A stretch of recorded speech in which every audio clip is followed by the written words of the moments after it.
বিসমিল্লাহির রহমানির রহিম। আমি তারেক রহমান বলছিলাম।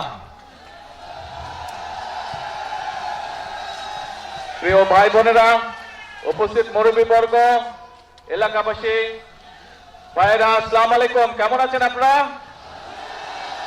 আচ্ছা, আজকে আপনাদের এখানে জনসভা নেই। আমি কবে এসেছিলাম জানি?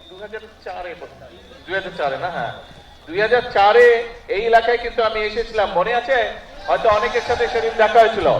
তা আজকে আবার আলহামদুলিল্লাহ আল্লাহর মধ্যে বহু বছর পরে এসেছি। আজকে এখানে আসার মূল উদ্দেশ্যটা হচ্ছে যে আপনারা নিশ্চয়ই শুনেছেন, নির্বাচনের আগে আমরা কিন্তু বলেছিলাম যে সারা বাংলাদেশে আমরা অনেকগুলো কাজের মধ্যে মূল দুটো কাজ করতে চাই।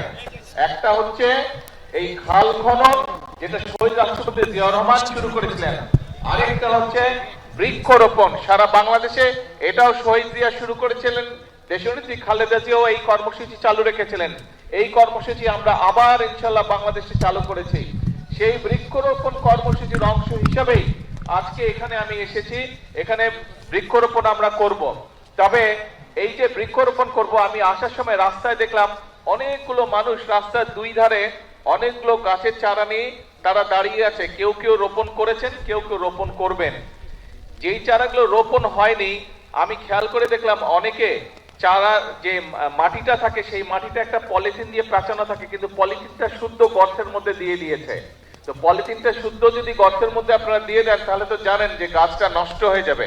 তো যারা যারা এই কাজটা করেছেন, দয়া করে সকলে ওই পলিথিনটা খুলে নিয়ে মাটি সহ গাছটা মাটিতে রোপণ করুন, নাহলে তো গাছটা বৃক্ষরোপণ আমাদের গাছটা মরে গেলে তো নষ্ট হয়ে যাবে, তাই না? সেই জন্য সকলকে আমাদেরকে যত্ন সহকারে এই কাজটি করতে হবে। এবং এই যে দেখেন বর্ষাকালে বৃষ্টি হয়। আচ্ছা ভাই, আগে ডাক দেওয়া শেষ করি, তারপরে স্লোগান দেয়। এখন না, আস্তে আস্তে। এখন এই যে দেখেন, আমরা দেখেছি যে দেখেন চট্টগ্রাম অঞ্চলের দিকে প্রায় 5টি জেলাতে অনেক বৃষ্টিপাত হয়েছে। তার আগে আবার বৃষ্টিপাত ছিল না বেশ অনেকদিন, তাই না? বৃষ্টি এই যে হচ্ছে, মাঝখানে অনেকদিন গ্যাপ ছিল না বৃষ্টির। এই যে কখনো বৃষ্টি বেশি হচ্ছে, কখনো বৃষ্টি হচ্ছেই না প্রায়। এই যে আবহাওয়ার এই বিষয়টা, এটা কেন হচ্ছে? কারণ সারা পৃথিবীতেই আবহাওয়ার সমস্যা হচ্ছে, কিন্তু বাংলাদেশে বেশি হচ্ছে এই কারণ যে আগে আমরা যখন ছোট ছিলাম তখন শীতকালে যতটা শীত পড়তো, এখানে অনেক মুরব্বী আছে, মুরব্বীরা ভালো বলতে পারবেন যে এখন কিন্তু আগের মতন শীত পড়ে না। এখন আগের মতন শীত পড়ে না। আবার গরমের সময় অনেক বেশি গরম পড়ে।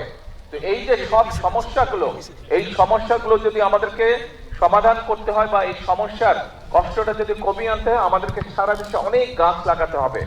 20 কোটি মানুষের দেশ, আমাদের যে পরিমাণ গাছ থাকা প্রয়োজন সেই পরিমাণ গাছ সারা বাংলাদেশে নেই।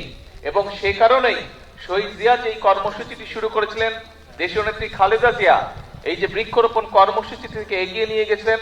আমরাও বর্তমানে বিএনপি দেশ পরিচালনার দায়িত্বে আছে, আমরা অনেকগুলো কর্মসূচির পাশাপাশি আমাদের এই কর্মসূচিটাকেও সারা দেশে আমরা এই কর্মসূচিটা চালু রাখতে চাই। এবং ইনশাআল্লাহ আগামী 5 বছরে আমাদের পরিকল্পনা হচ্ছে যে আমরা 25 কোটি গাছ, আমরা আগামী 5 বছরে সারা দেশে 25 কোটি গাছের চারা আমরা রোপণ করব।